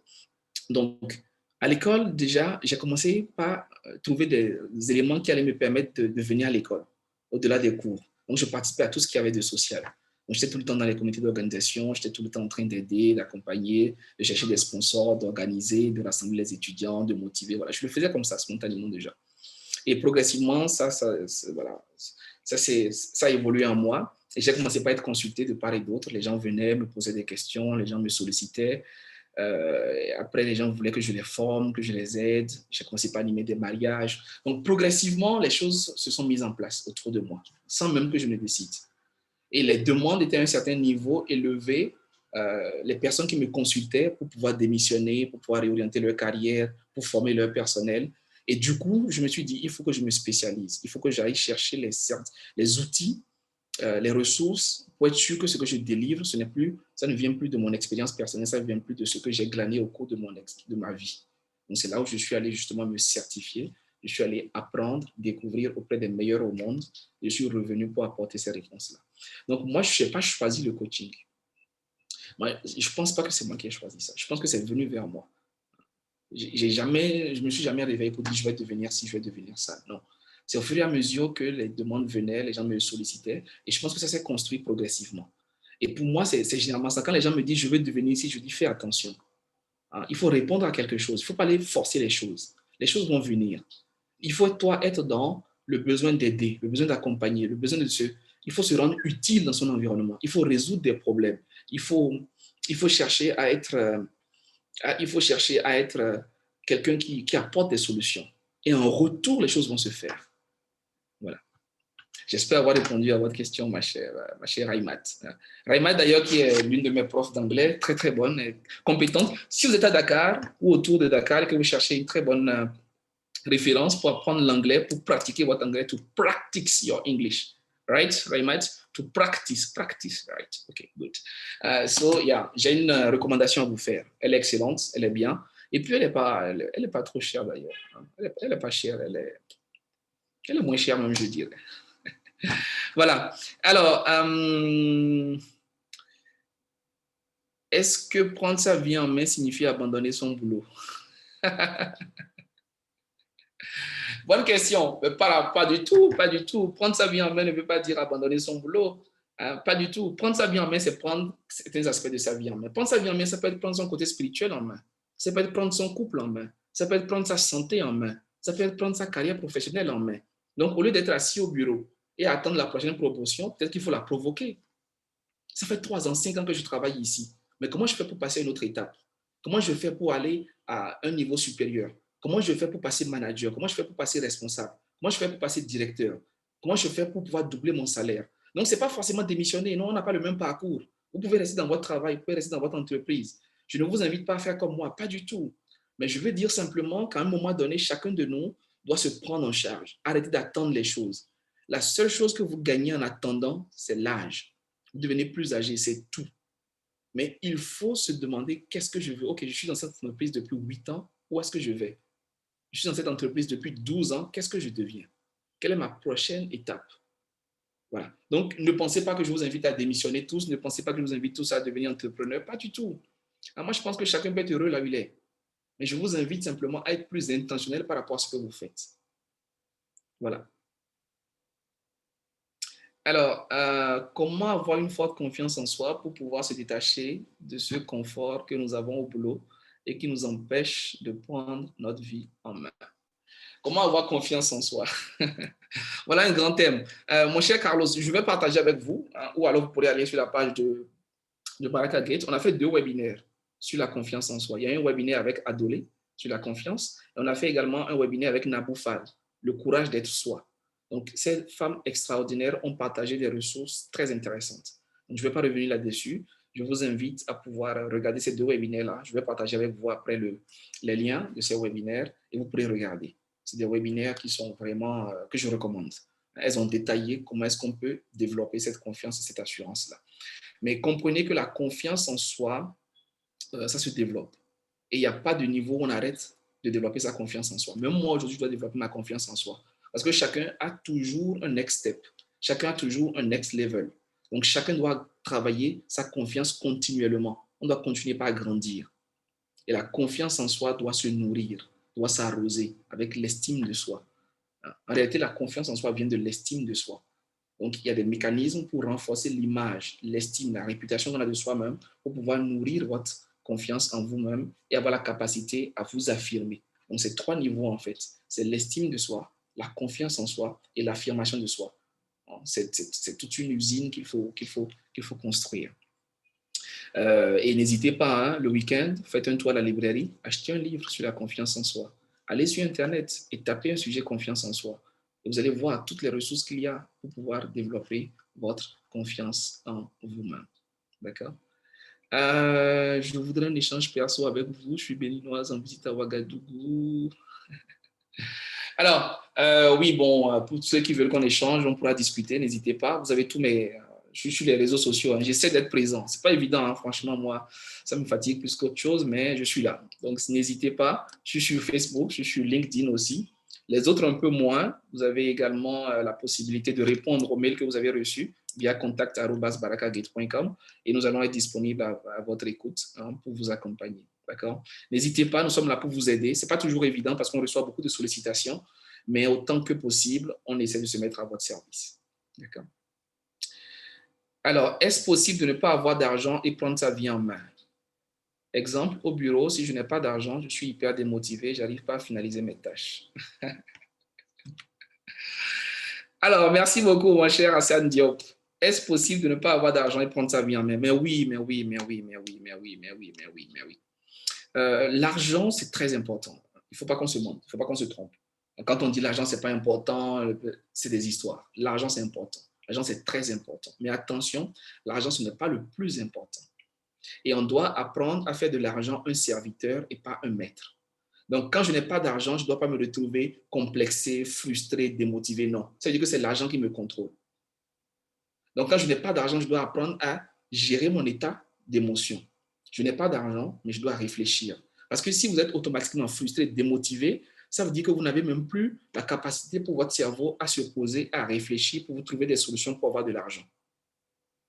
Donc, comme on n'a pas d'argent, c'est là même qu'il faut être calme, être tranquille et réfléchir. Comment je fais pour avoir de l'argent? Et si vous n'avez pas de l'argent aussi, demandez-vous qu'est-ce qui fait que votre argent finit. Parce que la plupart des gens n'ont pas un problème pour gagner de l'argent. La plupart des gens ont un problème pour conserver l'argent et fructifier l'argent. La plupart des gens ont des mains trouées. On gagne beaucoup d'argent, mais tout disparaît. Donc, c'est plutôt comment gérer cet argent-là. Donc, deux choses pour vous, mon cher Diop Hassan. Hassan, on peut bien prendre sa vie en main sans avoir de l'argent. Et mieux, pour vous, peut-être que prendre votre vie en main, c'est prendre votre situation financière en main. Pourquoi est-ce que votre argent ne vous suffit pas? Pourquoi est-ce que vous n'arrivez pas à faire la fin du mois avec votre argent? Parce qu'au contraire, vous deviez pouvoir finir votre mois tranquillement et même économiser. C'est ce qui vous dit peut-être que vous vivez au-dessus de vos moyens. Peut-être que vous avez plus de charges que vous ne devriez en avoir. Donc, prendre votre vie en main pour vous, ça peut être prendre votre situation financière en main et vous poser les bonnes questions. Qu'est-ce qui fait que je suis dans cette situation-là? Qu'est-ce que je devrais supprimer comme charge? Qu'est-ce que je devrais réduire? Qu'est-ce que je devrais refuser? Sur quoi je devais me concentrer? Comment est-ce que je reprends également le contrôle de mes finances? Est-ce qu'on peut dire que c'est trop tard de prendre sa vie en main? Pas du tout, pas du tout. Il n'est jamais tard. Il n'est jamais tard. Il n'est jamais tard. Moi, j'ai réussi, si vous voulez, à découvrir ces éléments-là relativement tôt, même si je trouve que c'est tard. J'aurais bien voulu connaître tout ce que je sais aujourd'hui. J'aurais bien voulu que quelqu'un m'en parle quand j'avais 18 ans, quand j'avais 20 ans, quand j'avais 22 ans. Je l'ai découvert une dizaine d'années après. Mais ce n'est pas grave. C'est pas grave. Le plus important, ce n'est pas le passé. Le plus important, c'est le présent. C'est ce qu'on a. Donc, oubliez ce qui est passé. Construisons aujourd'hui le futur. Le monsieur de KFC, que vous connaissez aujourd'hui à Dakar, qui existe, cette franchise-là, il a commencé à quoi? 65 ans. Donc, vous avez des personnes qui commencent très tard, mais le plus important, ce n'est pas quand on commence. Le plus important, c'est de commencer. Vous avez 30 ans, 40 ans, 50 ans, 60 ans, ce n'est pas grave, commencez. Moi, dans mes programmes de formation aujourd'hui, j'accueille des personnes, des femmes, des hommes qui sont en fin de carrière, d'autres qui sont même à la retraite, mais qui veulent relancer leur vie. Et c'est possible. C'est possible. Moi, j'admire beaucoup cette capacité-là à pouvoir aller plus loin. J'ai des personnes qui sont des grands-pères, des grands-mères dans mes programmes de formation. Et ces personnes-là ont de l'expérience et ont besoin d'un accompagnement pour se relancer. Et c'est possible. C'est possible d'y arriver, quel que soit votre âge, quelle que soit votre situation. Il n'est jamais tard. Il n'est jamais tard. Sortir de sa zone de confort, c'est entreprendre quelque chose soi-même. La plupart des gens sont confrontés à un problème de financement, quel que soit le projet.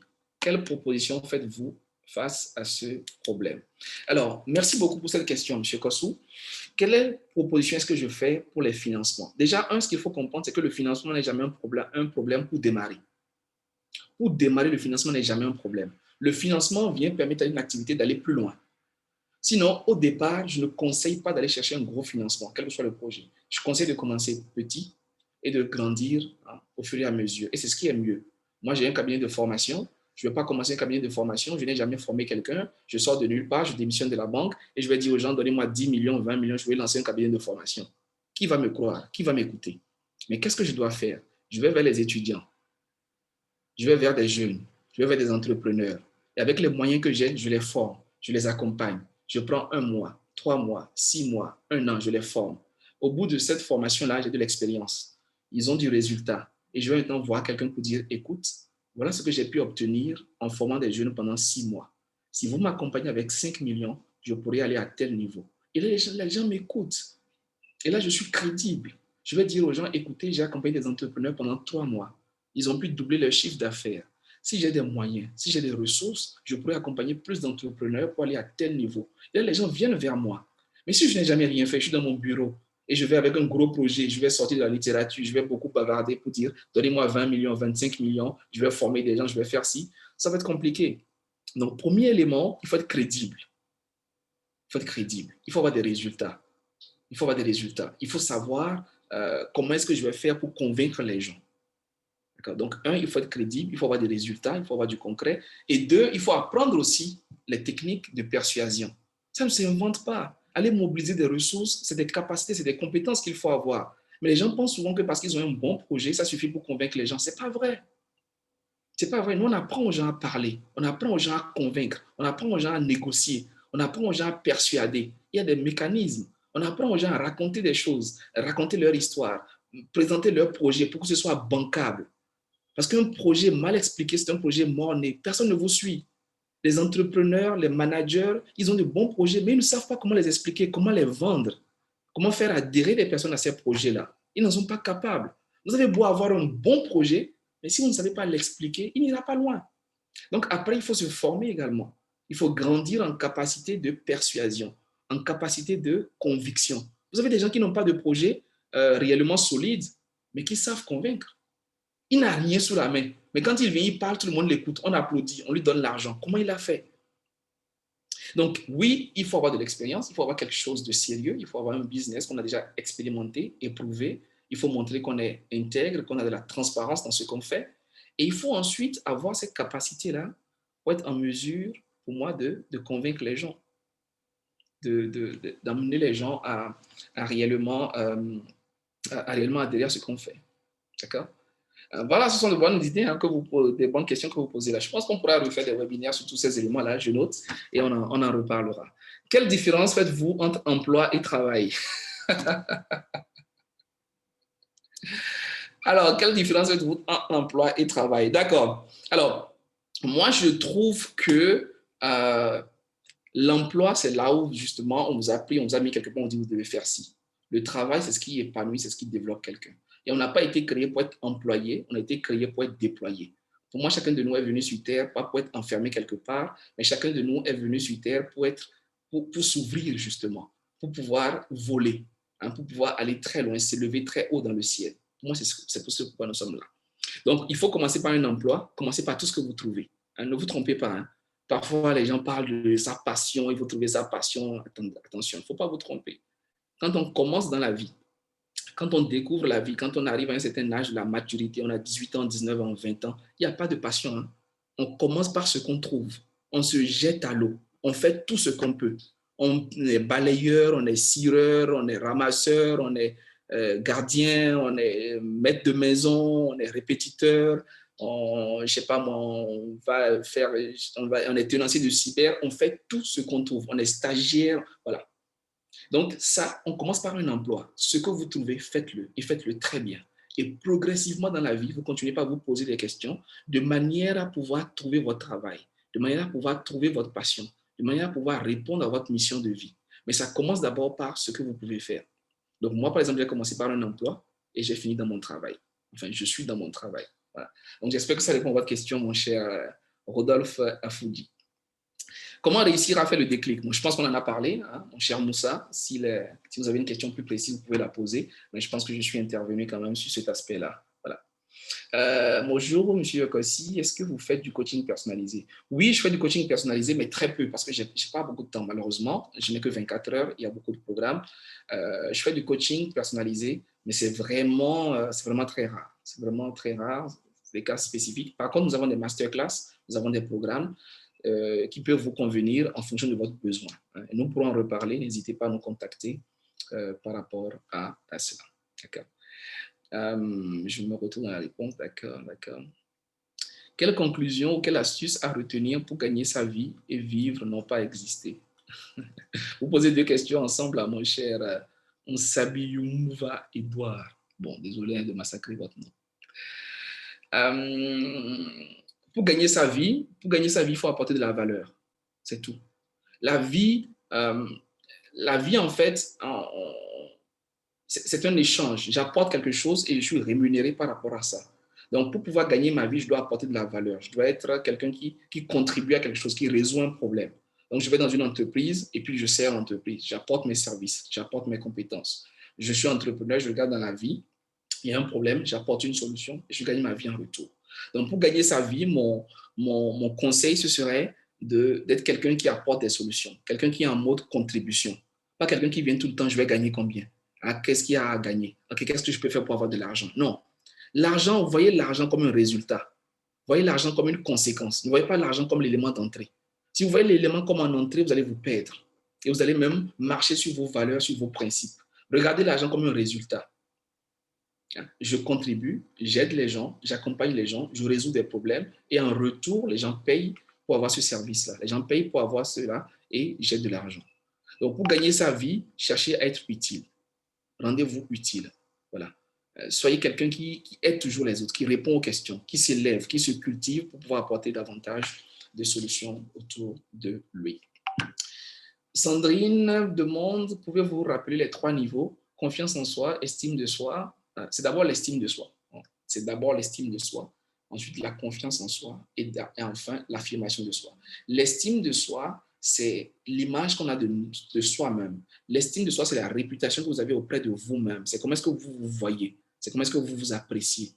Quand Gaius parle de Gaius, comment est-ce qu'il parle de Gaius? Est-ce que vous vous appréciez en disant je ne m'aime pas, moi ma tête, moi mes oreilles, moi je ne retiens pas grand-chose, moi je suis nul, moi je ne suis pas intelligent, moi l'anglais c'est pas possible, moi dans ma famille, moi dans mon pays, vous savez en Afrique, vous savez ici, voilà. Ça c'est l'estime de vous-même. Comment est-ce que vous vous voyez? Ça part de là. Et généralement ça vient de ce que les gens ont dit de nous. Et on a accepté cela. Donc il faut retravailler l'estime de soi. Il y a des mécanismes pour le faire. Il faut reformater son disque dur interne. C'est ça, retravailler son estime de soi. Nous avons une formation sur la confiance en soi d'ailleurs. Et en fait, il y a la confiance en soi elle-même qui vient maintenant sur cette capacité à se dire je peux, je vais le faire, je vais oser. Voilà. Et il y a maintenant l'affirmation de soi, c'est le dernier niveau, c'est là où on ose. On parle en public, on pose sa question, on s'affirme, on lance l'entreprise, on démissionne, on lance un projet, voilà, etc., etc., etc. C'est les 3 niveaux. D'accord? Voilà. Merci Gaius. Moi, j'ai un problème de surcharge de calendrier. Ça, c'est Madame Dia. Un problème de surcharge de calendrier qui m'empêche de faire correctement tous mes projets. Alors, Madame Dia, 2 éléments si vous avez une surcharge de calendrier. Un, on ne peut pas tout faire dans la vie. Il y a des choses que je ne peux pas faire. Il y a tellement de sollicitations, tellement de contraintes, on ne peut pas tout faire. Mais on a toujours le temps de faire les choses les plus importantes. C'est ce qu'il faut retenir. Il y a toujours le temps de faire les choses les plus importantes. Il y a toujours le temps. Voilà. Donc, revoyez, donc comprenez cela. Quels sont les éléments les plus importants pour vous si vous les faites déjà bien? Et 2, apprenez à gérer le temps. Le temps, c'est la ressource la plus importante que nous ayons sur Terre. La ressource la plus importante sur la Terre, c'est le temps. Donc, apprenez à le gérer. Et il y a beaucoup d'outils. Aujourd'hui, il y a beaucoup de formations. Il y a beaucoup d'éléments qui vous permettent de gérer votre temps. Voilà. Donc, j'ai un ami d'ailleurs, Roland, qui est de Lebergo, qui fait une très belle formation sur l'art du focus, sur la productivité, sur l'efficacité. Nous pourrons vous envoyer quelques contacts. C'est une formation qui se déroule, je pense, en 3 heures, 3-4 heures. Et à la suite de ça, vous arrivez à mieux prioriser, à mieux gérer et à mieux vous en sortir. Voilà. J'ai déposé mon CV dans plusieurs banques à Dakar, mais sans retour. Ça, c'est Claudia. Avez-vous une stratégie pour m'aider à relancer mes demandes? D'accord. Claudia, c'est une question très intéressante. Bon, ok, je note vos questions. On va peut-être revenir sur ces détails-là. Mais n'oubliez pas quelque chose. Votre CV doit se démarquer. Quand vous avez envoyé votre CV, pourquoi est-ce qu'on allait retenir votre CV? Est-ce que vous avez travaillé votre CV? Ou est-ce que vous êtes contenté de faire un CV comme tout le monde fait des CV? Est-ce que vous avez analysé l'entreprise? Je vais envoyer mon CV à la BOA. Ok. La BOA, qu'est-ce que je peux leur dire? Qu'est-ce que je veux leur apporter réellement? Sur quel projet ils travaillent? Et qu'est-ce que je vais leur apporter quand je serai avec eux? C'est tout. Je vais envoyer mon CV à EcoBank. Ok, à EcoBank, comment est-ce que je fais pour que EcoBank m'appelle? Quand ils vont voir mon CV, il n'y a rien à faire, ils vont m'appeler. Quelle lettre de motivation? Qu'est-ce que je vais écrire dedans? Ou alors est-ce que je suis allé sur Internet, j'ai fait une lettre comme tout le monde, j'ai fait un CV, voilà, machin, diplôme, expérience, voilà, et j'ai envoyé. Non, ça ne suffit plus. Il faut avoir cette capacité-là à mettre en valeur votre CV, à mettre en valeur votre lettre de motivation. C'est important. Il ne faut pas oublier aussi, quand vous cherchez du travail, rapprochez-vous de l'entreprise, de la structure. Les entreprises font aujourd'hui des journées portes ouvertes, elles font aujourd'hui pour présenter des événements, pour présenter si, elles font des conférences, elles font des ateliers, il y a des endroits où vous allez. La dernière fois, moi, j'étais MC à une présentation où il y avait le directeur de EcoBank, il y avait la directrice commerciale, il y avait la directrice marketing. Soyez informés, allez sur les pages, abonnez-vous à toutes les pages de ces banques-là, de ces sociétés-là. Et quand il y a un événement, allez-y, habillez-vous bien. Et quand vous allez là-bas, vous asseyez correctement. À la pause, à la fin, au début, quand il y a un petit moment, vous allez rencontrer la dame. Bonjour, vous allez bien, je m'appelle, je suis, voilà. Et vous présentez, vous faites votre pitch. Vous prenez les cartes de visite et vous continuez par suivre. Mais il faut se lever, il faut prendre justement sa carrière professionnelle en main. Il faut y aller, il faut essayer, il faut oser, il faut réfléchir. OK, cette semaine, comment je fais pour attaquer la BOA? qu'est-ce que je connais à la BOA? Comment est-ce que je peux faire pour les approcher? Donc, vous réfléchissez, vous trouvez des stratégies et vous les mettez en exécution. D'accord? Bon, voilà. Les amis, nous avons fait plus d'une heure. Je ne sais pas si Moussa Bodian, vous avez parlé de procrastination comme cause, comment la combattre? La procrastination, j'en parle dans le livre d'ailleurs, hein, mon cher Moussa. On n'a plus beaucoup de temps, je suis bien désolé, vous m'envoyez bien navré. La procrastination, j'en parle à partir de la page 165. Ah, donc, si vous voulez bien, vous procurez l'ouvrage, mon cher Moussa, vous pourrez lire et voir les astuces que je propose pour arrêter de procrastiner et pour finalement agir. Donc, merci à vous. J'avais prévu un petit cadeau. Alors, très rapidement, je regarde s'il y a encore d'autres éléments que vous avez abordés. Le manque d'argent fait partie des facteurs de déclic. Mais oui, bien vu. Le manque d'argent, parfois, il faut se fâcher, se dire, mais c'est pas possible que moi, je sois tout le temps en train de manquer de l'argent. C'est pas possible que moi, je sois tout le temps en train de chercher les produits qui sont moins chers, les écoles qui sont les moins chères, la maison qui est la moins chère pour ma famille. À un moment donné, il faut se fâcher, il faut se dire, mais c'est pas possible, je dois pouvoir vivre, être heureux, être à l'aise, être épanoui, mettre ma famille dans des bonnes conditions. Et ça peut effectivement être un déclic très fort pour arrêter de toujours chercher ce qui est moins cher, de toujours chercher à négocier les prix. Ce n'est pas possible. Pour pouvoir s'offrir la voiture de vos rêves, la maison de vos rêves. Ben voilà, il faut se dire, mais ce n'est pas possible. Lydia dit, je ne retrouve pas le livre sur Amazon. Ah oui, c'est curieux ça. Je vais regarder. Est-ce que quelqu'un de l'équipe peut envoyer le lien, s'il vous plaît, les deux liens? Le lien du livre pour le commander déjà et ensuite sur Amazon.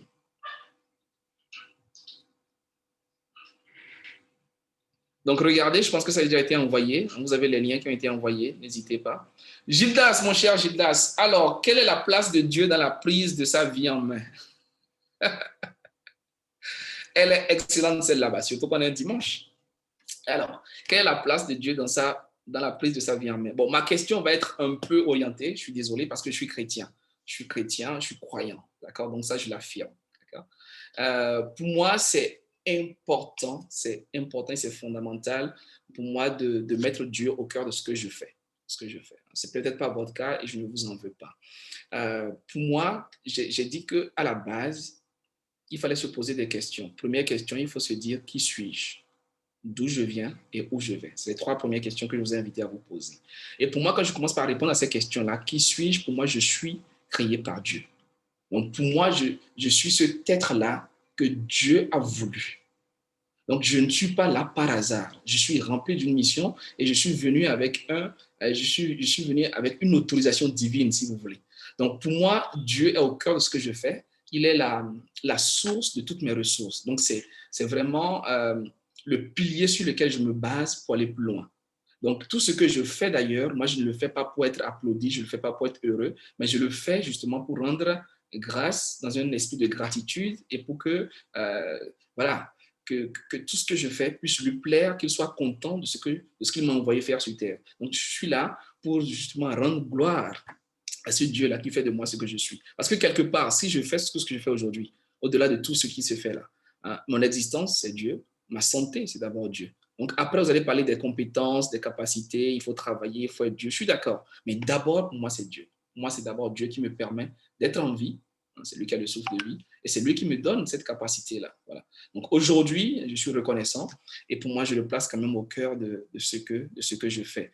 Donc pour moi, mes journées commencent par la prière, mes journées finissent par la prière. Je suis beaucoup inspiré par Dieu. Je prie autant que je peux et je fais en sorte que, voilà, que le Seigneur conduise mes pas et m'oriente pour que je ne me trompe pas et que finalement je puisse lui être agréable. Voilà. Très bien. Alors, merci beaucoup. Je vois que les questions continuent et ça n'arrête pas. Il y a Fatima qui est revenue et dit merci à toi, Gaius. Avec toi, c'est toujours de la valeur ajoutée. Alors, merci Fatima, c'est très intéressant et je suis sûr qu'avec toi, ce sera davantage plus intéressant. Là, je parle tout seul, mais quand je serai avec toi, bientôt, c'est sûr que ça va être super. Ça va être super. Alors, mon cher Dahaba, il dit le déclic, c'est synonyme de dépendance. Prendre sa vie en main, c'est ne plus être spectateur de sa vie. Le changement ne vient pas des autres, mais de nous-mêmes. entièrement d'accord avec vous. Hein. Le changement ne vient pas des autres, c'est de nous-mêmes. Le changement vient toujours de l'intérieur. Quand un œuf est cassé de l'extérieur, c'est la fin de la vie. Mais quand un œuf se casse de l'intérieur, c'est le poussin qui sort, il éclot. Et là, ça peut continuer pas à grandir. Donc, ça vient de nous-mêmes d'abord, ça vient de l'intérieur. Donc, oui, je suis d'accord avec vous. Par contre, quand vous dites que le déclic, c'est synonyme de dépendance ou d'indépendance, il faut faire attention. Il y a 3 niveaux dans la vie, dans cette thématique-là. Il y a d'abord la dépendance, où on dépend des autres, d'accord. On a besoin des autres pour s'habiller, pour manger, on est encore tout petit. Ensuite, il y a l'indépendance, où on apprend à s'affranchir, c'est l'adolescence, c'est la jeunesse, et les parents les comprennent beaucoup. On veut s'affirmer, on veut quitter les parents, on veut prendre ses décisions, on veut montrer qu'on est X, on veut prendre sa maison, on veut faire ses choix, etc. Et il y a le dernier niveau de réussite. Là où on réussit réellement, c'est l'interdépendance. C'est là où on apprend à ne plus exister seul et à ne plus seulement compter sur les autres, mais on vit ensemble, en société. Parce que l'homme n'est pas un être solitaire, mais solidaire. Donc, on vit ensemble. Et c'est là où on réussit. Parce qu'on ne peut jamais réussir seul. Vous ne pouvez pas réussir seul. Vous avez besoin d'un écosystème. Vous avez besoin d'un environnement. Vous avez besoin de connaissances. Vous avez besoin de connecter avec les autres. Donc, on commence avec la dépendance. On évolue vers l'indépendance, mais il ne faut pas rester longtemps trop seul. Il ne faut pas rester dans son monde, dans son univers. Il faut revenir avec les autres. Il faut vivre avec les autres, le vivre ensemble, réussir ensemble. Parce que le succès n'est jamais individuel. Voilà. Donc, merci beaucoup. Merci. Je suis désolé, je suis sûr que je n'ai pas répondu à toutes les questions. Je vous demande de me pardonner pour cela, mais nous aurons d'autres occasions de parler. Nous avons repris les webinaires. Donc, comme je l'ai dit, je serai bientôt avec Fatima. Ensuite, j'aurai le plaisir d'être avec un autre entrepreneur du Bénin, Régis Sézine, et puis ça ne va plus arrêter. On va continuer. On va grandir ensemble, on va partager des ressources. Et pour finir, je vous avais promis un petit cadeau. Nous avons une formation qui commence dans... oui, le cadeau, je vous le rappelle. Nous avons une formation qui commence bientôt. Je pense qu'elle commence le 3, c'est ça, le lundi d'après. Pas demain, mais la semaine d'après. Nous avons une formation qui permet aux gens d'explorer leur potentiel, qui permet aux gens d'aller plus loin dans tous les aspects de leur vie. Donc, c'est une formation sur 6 semaines. Et nous avons encore 3 places qui restent. Voilà. Donc, le cadeau, c'est que toutes les personnes qui vont nous contacter pour s'inscrire par rapport à cette formation-là d'ici mardi. Donc, vous avez aujourd'hui, demain ou mardi, vous aurez une réduction spéciale. Les 3 personnes. Il n'y a que 3 places qui restent. 3. Voilà. Donc, les 3 places pour les personnes qui vont se connecter, qui vont nous contacter aujourd'hui, demain ou mardi de manière spéciale, exclusive, ces 3 personnes-là auront une réduction spéciale que nous allons vous annoncer dès que vous allez nous contacter. Parce que, voilà, c'est vraiment quelque chose qu'on ne fait pas d'habitude. Mais là, vous avez été sympathique et puis on vous fait un petit cadeau. Voilà. Donc, merci. Vous avez les liens qui sont là. N'hésitez pas à vous inscrire et n'hésitez pas à nous contacter aussi. Nos équipes sont disponibles. Pour ceux qui sont à Dakar, nous allons vous laisser les contacts également. Nous allons vous laisser les numéros de téléphone. Vous pouvez nous appeler. Sur Dakar, ça peut être plus facile pour certains afin de pouvoir nous joindre. Donc, merci infiniment. Ah, mais je n'ai pas plus de témoignages par rapport au livre. Est-ce qu'il y a quelqu'un qui a lu le livre ici, qui veut en parler un peu? Qui est-ce qui a lu le livre? Il est 14h24 en GMT. On peut peut-être prendre 5 minutes et on finirait à 14h30, si ça ne vous dérange pas. Voilà. Alors, est-ce qu'il y a quelqu'un qui a lu le livre ici? Qui a lu le livre et qui veut en parler? Fatima, ok, très bien. Bon, allez, Fatima, un instant, je te donne la parole. Je vais t'activer ton micro pour que tu puisses dire un mot. Voilà, tu peux activer ton micro, Fatima. Oui, vous m'entendez? Parfaitement. Comment vas-tu? Oui, ça va, coach, ça va? Oui, très bien. Je suis très contente de te rencontrer, de voir toute cette tribu, comme tu as dit. C'était ça, c'est une tribu positive. Voilà. Merci. Donc, vraiment, je suis heureuse de... Voilà, moi, j'ai vu le livre depuis que j'ai fait avec vous la formation de la prise de parole en public. Et c'était quelque chose qui est trop bénéfique pour moi, qui m'a beaucoup aidé dans ma vie. Bon, ce que j'ai aimé dans le livre, c'est-à-dire le point qui m'a vraiment impressionné, c'était le déclic. En fait, le déclic, c'est quelque chose qui est très, très important comme passage d'une situation à une autre. Et ce que je conseille aux gens, c'est que de bien profiter et de bien comprendre ce déclic. Par contre, on peut avoir beaucoup de déclics dans notre vie qui vont nous passer d'une position à l'autre, qui va nous ramener, c'est-à-dire qui va être une transaction ou bien une transition pour arriver à une autre position dans la vie. Je ne sais pas, est-ce que vous comprenez ce que je veux dire ou non? Absolument, absolument. Je ne crois pas que dans la vie, on a seulement un seul déclic. On peut avoir beaucoup de déclics qui servent de passage. Donc, et il faut profiter de tous ces déclics-là pour arriver au finish, quoi, à la destination finale. Excellent. Donc, ce que je peux dire, c'est que vraiment, c'est un livre qui est très, très important et qui m'a orientée dans ma vie et que j'ai trouvé dans ce livre, ce que moi-même j'ai passé, mon parcours. Donc, j'ai trouvé que c'est quelque chose de trop réel. Hein. Je le conseille à beaucoup de personnes. Merci. Donc, c'est ça, hein, pour ne pas être trop long, quoi. Merci beaucoup, Fatima. Merci infiniment. Et donc, on se retrouve bientôt. Tu vas nous partager tes secrets aussi sur l'entrepreneuriat. Bien sûr, bien sûr. Merci. Merci, merci infiniment. Mon cher Babou Ngom, bonjour.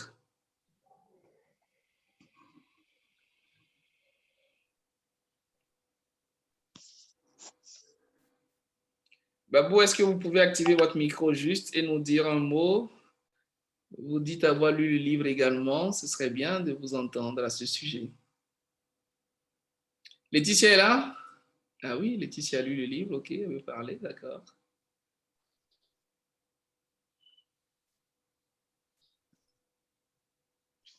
Bonjour, coach. Oui, bonjour Babou, comment allez-vous? Oui, ça va, ça se passe bien.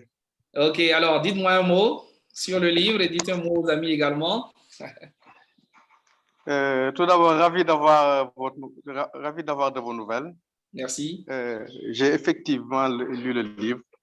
Après avoir au préalable suivi votre formation sur la prise de parole publique, qui a été du reste extrêmement intéressante. Merci. Je voudrais aussi en profiter pour vous féliciter pour la qualité de votre livre, la qualité et la recherche de votre livre, mais également pour l'intégralité de votre œuvre. Vous avez contribué de manière active à la formation des jeunes Africains. Et ça, c'est important. La formation, c'est l'essence même du succès. Et de ce point de vue, vous méritez vraiment les félicitations de tout le monde. Merci, mon cher Babou. Merci infiniment. Maintenant, pour en revenir au livre, c'est un livre extrêmement important. C'est un livre extrêmement important, extrêmement intéressant. Et ce que j'ai retenu après avoir lu le livre, c'est qu'en réalité, prendre sa vie en main, c'est prendre son destin en main. C'est prendre son destin en main. C'est avoir la liberté de choisir et ne pas laisser les autres choisir à votre place. Et vous l'avez dit tantôt également, c'est sortir de son zone de confort, puisque nous tous, nous avons l'habitude avec la routine de ne pas sortir de notre zone de confort. Et parce qu'il faut avoir le courage effectivement de sortir de son zone de confort, de sa zone de confort. Et ce n'est pas se satisfaire du présent également. Ça, vous l'avez dit. Vous avez tantôt dit que se satisfaire de son présent, ce n'est pas avoir de futur. Et ça, c'est vrai. C'est extrêmement vrai.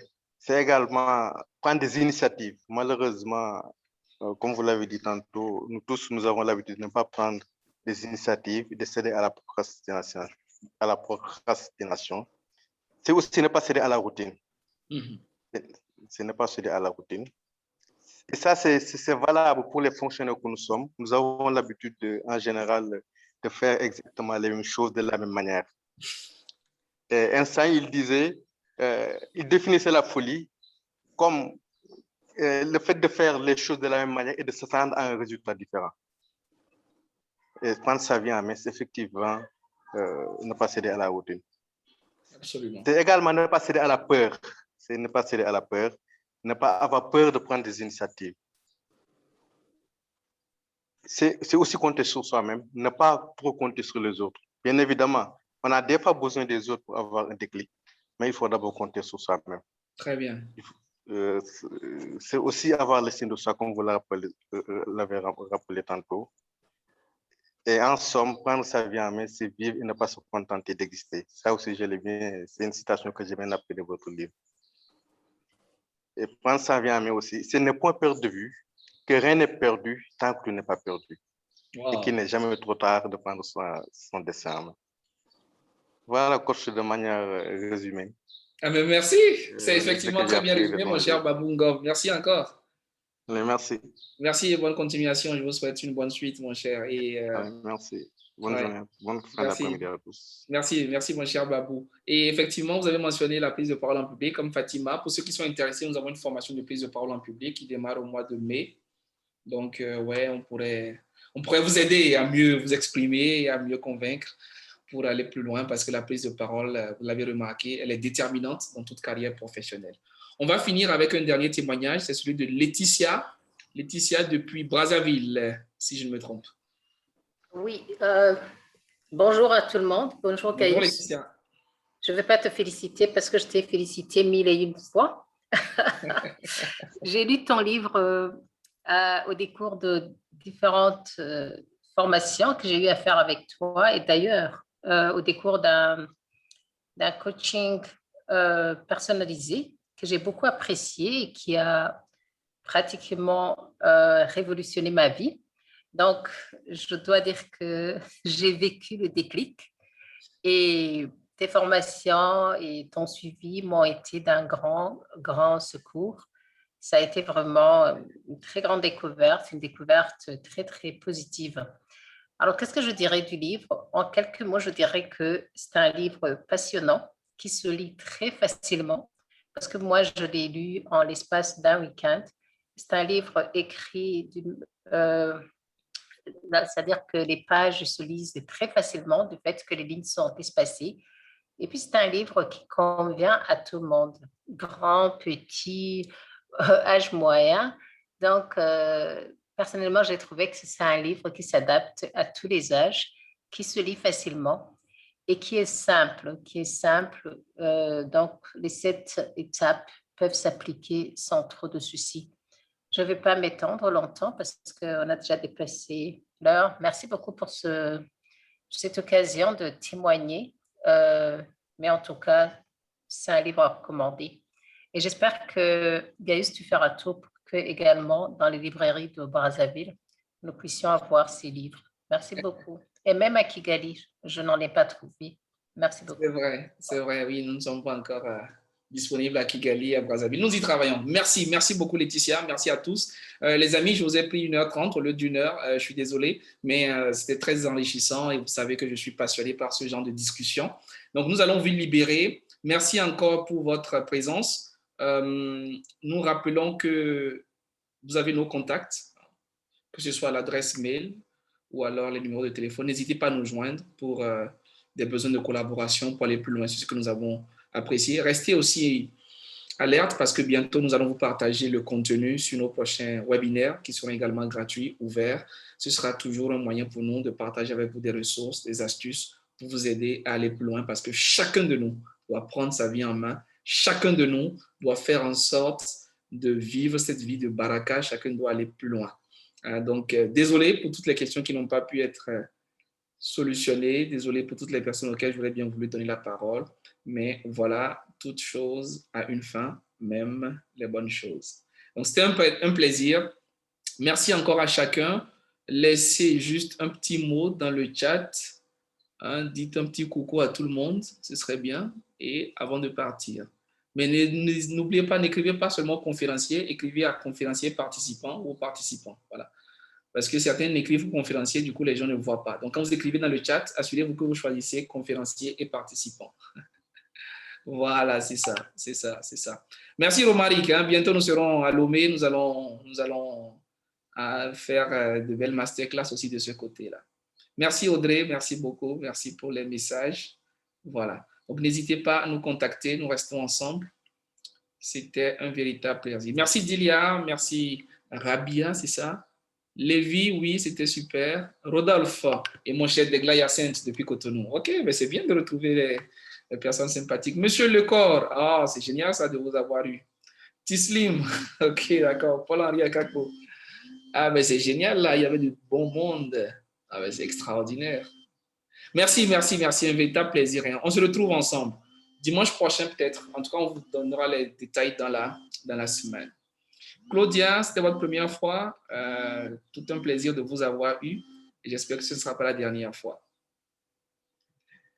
Allez, merci. Dieu vous garde. Portez-vous bien. Prenez soin de vous. N'oubliez pas, le petit virus est toujours dans la place. Hein, prenez soin de vous. Portez-vous bien et prenez votre vie en main. Travaillez dur, travaillez dur, travaillez dur parce que vous avez un énorme potentiel. Vous avez des choses excellentes en vous. S'il vous plaît, ne mourrez pas avec ça. Tous ces projets, tous ces rêves qui sont en vous, vous pouvez les sortir. Pour vous-même, pour votre famille, pour votre environnement, pour votre pays, nous avons besoin de gens qui rêvent. Nous avons besoin des gens qui osent. Nous avons besoin des gens qui vont plus loin. Nous avons besoin des gens qui révolutionnent les choses, des gens qui résolvent les problèmes. Et vous pouvez être une de ces personnes-là. Ensemble, allons plus loin. Ensemble, passons en mode baraka. Que Dieu vous garde. À bientôt. Merci.